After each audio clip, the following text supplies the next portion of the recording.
ಗಂಡನ ಮಣಿಯಾಗ ಹಿಡದಿ ಸೌಟ ಗಣ ಹತ್ತಿದಿ ನೋಡಿ ಗಂಟ ಗಣ ಹತ್ತಿದಿ ನೋಡಿ ಗಂಟ ಗಣ ಹತ್ತಿದಿ ನೋಡಿ ಗಂಟ ಗಂಡನ ಮಣಿಯಾಗ ಹಿಡದಿ ಸೌಟ ಗಣ ಹತ್ತಿದಿ ನೋಡಿ ಗಂಟ ಹೊರದಾಟ ನಿಲ್ಲ ನಾನು ತಲಮಾರಿ ಹಿಡಲಿ ಬಿಟ್ಟ ತಿಂಡಿಲೆ ಗಾಡಿ ತಂದನು ಎರಿಯಾಕ 2 ಲಕ್ಷ ಪಟ್ಟ ಅವರಿಗೆ ಬರುವುದ ಕಾಯ್ತಾನ ನನ್ನ ಮುಂದೆ ಹೊಡಿಯಾಕ ಕಟ್ಟ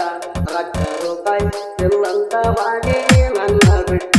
ಈಗ ನಿನ್ನ ಗಂಡನ ಪಗಾರ ನನ್ನ ಗಾಡಿಯ ಮ್ಯಾಟ ನಮ್ಮ ಕಂಟಕ ಯಾರು ಬಂದುಲ ಹೋದ ನಾವು ಊರಾಗ ಮುಂದ ನನ್ನ ಗಾಡಿ ಲೇನರ ಅದ ನಿನ್ನ ಗಂಡನ ಕುಂತ ಪಾಡ ನಂದ ಸಿಕ್ಕಾಗ ಅದರ ಕೈ